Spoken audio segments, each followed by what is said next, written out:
നിലമ്പൂർ അങ്ങനെ പോളിംഗ് ബൂത്തിലേക്ക് എത്തുകയാണ്. വോട്ടെടുപ്പ് കൃത്യം 7 മണിക്ക് തന്നെ ആരംഭിക്കും. കഴിഞ്ഞ ഒരു മാസത്തിനടുത്തായി നടക്കുന്ന വലിയ പ്രചാരണത്തിനാണ് ഇന്ന് ജനങ്ങൾ വിധി എഴുതാൻ പോകുന്നത്. 2,32,000-ൽ പരം വോട്ടർമാരാണ് ഈ മണ്ഡലത്തിലുള്ളത്. അതിശക്തമായ പോരാട്ടം കാഴ്ചവെച്ച മുന്നണികളും അതിനിടയ്ക്ക് പോരാട്ടക്കളത്തിലേക്ക് ഇറങ്ങിയ PV അൻവറും എല്ലാം വലിയ പ്രതീക്ഷയിലാണ്.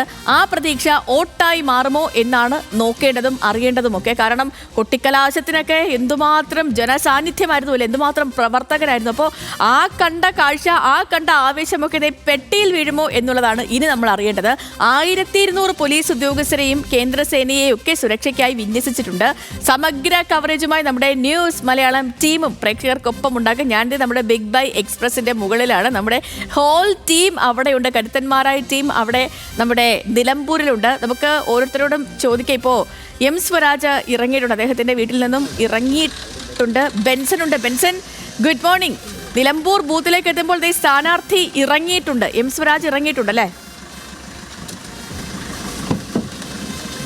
Sethulakshmi, good morning. നിലമ്പൂർ ഇന്ന് പോളിംഗ് സ്റ്റേഷനിലേക്ക് എത്തുകയാണ്. വോട്ടെടുപ്പിന് തയ്യാറായി നിലമ്പൂർ സജ്ജമായി കഴിഞ്ഞു. ഇതാ LDF സ്ഥാനാർത്ഥി എം സ്വരാജ് വീട്ടിൽ നിന്നും ഇറങ്ങുകയാണ്. ഗവൺമെന്റ് LP സ്കൂൾ മാങ്കൂത്ത്, അവിടെ 202 നമ്പർ ബൂത്തിലാണ് അദ്ദേഹം വോട്ട് ചെയ്യുന്നത്. അദ്ദേഹവും പിതാവും ഒരുമിച്ചാണ് വോട്ട് ചെയ്യുക. രാവിലെ തന്നെ വോട്ട് ചെയ്ത് മണ്ഡലത്തിലെ പരമാവധി ബൂത്തുകളിൽ സന്ദർശനം നടത്തുക എന്നുള്ളതാണ് ഇന്നത്തെ ലക്ഷ്യം.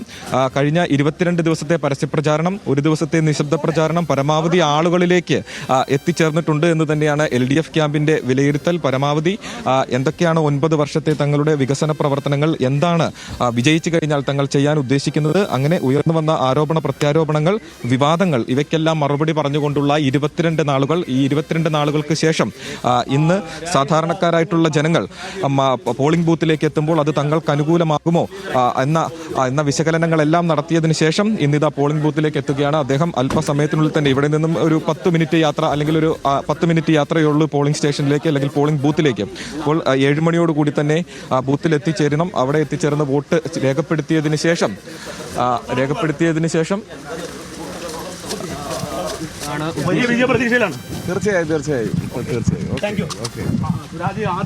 വലിയ വിജയപ്രതീക്ഷയിലാണ് എന്ന് അദ്ദേഹം പറയുന്നു. അദ്ദേഹം ബൂത്തിലെത്തിയതിനു ശേഷം വോട്ട് ചെയ്തതിനു ശേഷം പ്രതികരിക്കാമെന്നാണ് അറിയിച്ചിട്ടുള്ളത്. അപ്പോൾ സൂചിപ്പിച്ചതുപോലെ തന്നെ 7 മണിയോടുകൂടി തന്നെ വോട്ട് രേഖപ്പെടുത്തിയതിനു ശേഷം മണ്ഡലത്തിലെ മറ്റ് ബൂത്തുകളിൽ സന്ദർശനം നടത്തും. പരമാവധി ആളുകളെ നേരിൽ കാണും. പരമാവധി ആളുകളെ വോട്ട് രേഖപ്പെടുത്തണമെന്ന് അദ്ദേഹവും നേരത്തെ അറിയിച്ചിട്ടുള്ളതാണ്. അപ്പോൾ നമ്മൾ സൂചിപ്പിച്ചതുപോലെ തന്നെ കഴിഞ്ഞ 22 ദിവസത്തെ പരസ്യപ്രചാരണം, ഒരു ദിവസത്തെ നിശബ്ദ പ്രചാരണം, ഇതിനെല്ലാം ശേഷം പോളിംഗ് ബൂത്തിലേക്ക് എത്തുകയാണ് ജനങ്ങൾ. പോളിംഗ് ബൂത്തിലേക്ക് എത്തുകയാണ്. നിലവിൽ സ്ഥാനാർത്ഥിയും വോട്ട് രേഖപ്പെടുത്തുന്നതിനായി ഇപ്പോൾ യാത്രയായിട്ടുണ്ട്. 7 മണിയോടുകൂടി വോട്ട് രേഖപ്പെടുത്തും. അതിനുശേഷം മണ്ഡലത്തിലാകമാനം പരമാവധി പറ്റുന്നത്രയും ബൂത്തുകളിൽ സന്ദർശനം നടത്തുമെന്നാണ് അദ്ദേഹം അറിയിച്ചിട്ടുള്ളത്. ഉയർന്നു വന്ന ആരോപണങ്ങൾക്കെല്ലാം തന്നെ കൃത്യമായിട്ടുള്ള രീതിയിൽ മറുപടി പറഞ്ഞു. ഉയർന്നു വന്ന വിവാദങ്ങളെല്ലാം തന്നെ അതിൻ്റെതായിട്ടുള്ള രീതിയിൽ പറഞ്ഞുകൊണ്ട്, അല്ലെങ്കിൽ ഉത്തരം നൽകിക്കൊണ്ടായിരുന്നു അദ്ദേഹത്തിന്റെ പ്രചാരണം ഉണ്ടായിരുന്നത്. നമ്മൾ കണ്ടതാണ്. ഓരോ പ്രചാരണ കേന്ദ്രങ്ങളിലും പരമാവധി ആളുകളെ എത്തിച്ചുകൊണ്ട് വലിയ ശക്തി കാണിച്ചുകൊണ്ട് തന്നെയായിരുന്നു ഇക്കഴിഞ്ഞ 22 ദിവസത്തെ LDF ക്യാമ്പിന്റെ പ്രചാരണങ്ങൾ ഉണ്ടായിരുന്നത്. പലതരത്തിൽ ഉയർന്നു വന്നിട്ടുള്ള ആരോപണങ്ങളെ അത് തങ്ങൾക്ക് ഗുണകരമാകുന്ന രീതിയിൽ അത് ജനങ്ങൾക്ക് മുൻപിൽ ഏത് രീതിയിൽ അവതരിപ്പിക്കാമെന്നായിരുന്നു LDF ക്യാമ്പിന്റെ പ്രധാന പ്രചാരണ ആയുധം. ആ നിലയ്ക്കായിരുന്നു പ്രചാരണം നടത്തിയിട്ടുണ്ടായിരുന്നത്. അതായത് ക്ഷേമ പെൻഷനുമായി ബന്ധപ്പെട്ട വിവാദം ഉയർന്നു വന്നപ്പോൾ ക്ഷേമ പെൻഷൻ ഗുണഭോക്താക്കളുടെ സംഗമം സംഘടിപ്പിക്കുന്നു. ഈ ക്ഷേമ പെൻഷനുമായി ബന്ധപ്പെട്ട് KC വേണുഗോപാലിന്റെ ഭാഗത്തു നിന്നും ഉണ്ടായിട്ടുണ്ടായിരുന്ന പരാമർശം അത് പിന്നീട് VD സതീശൻ ഏറ്റുപിടിക്കുന്നു, മറ്റ് നേതാക്കൾ ഏറ്റുപിടിക്കുന്നു.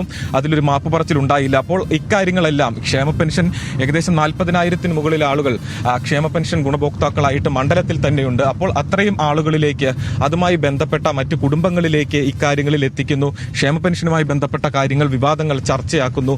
ആരാണ് ക്ഷേമ പെൻഷൻ കൊണ്ടുവന്നതടക്കമുള്ള കാര്യങ്ങൾ, വലിയ വിവാദം അല്ലെങ്കിൽ വലിയ ചർച്ചകൾ മണ്ഡലത്തിലുണ്ടായിരുന്നു. അതോടൊപ്പം തന്നെ മലപ്പുറം ജില്ലയുമായി ബന്ധപ്പെട്ട് ഉയർന്നു വന്നിട്ടുള്ള വിവാദം, അതിൽ മലപ്പുറം ജില്ല രൂപീകരണവുമായി ബന്ധപ്പെട്ട് അന്ന് LDF ഗവൺമെന്റ് ആയിരുന്നു മലപ്പുറം ജില്ല രൂപീകരിക്കാൻ മുൻകൈ എടുത്തത്. അന്ന് അതിനെതിരെ സംസാരിച്ചത് UDFന്റെ നേതാവാണ്. ഇന്നത്തെ UDF സ്ഥാനാർത്ഥി ആര്യാടൻ ഷൗക്കത്തിന്റെ പിതാവ് അന്ന് ഇത്തരത്തിൽ ഈ മലപ്പുറം രൂപീകരണത്തിനെതിരെ ജില്ലാ രൂപീകരണത്തിനെതിരെ സമരവുമായി മുൻപിൽ സ്ഥാനാർത്ഥിക്ക് ഒപ്പമുണ്ട്, ഇടത് സ്ഥാനാർത്ഥി M. സ്വരാജിന് ഒപ്പമുണ്ട്. അദ്ദേഹം ഇപ്പോൾ ഉടൻ തന്നെ ബൂത്തിലേക്ക് എത്തിച്ചേരും.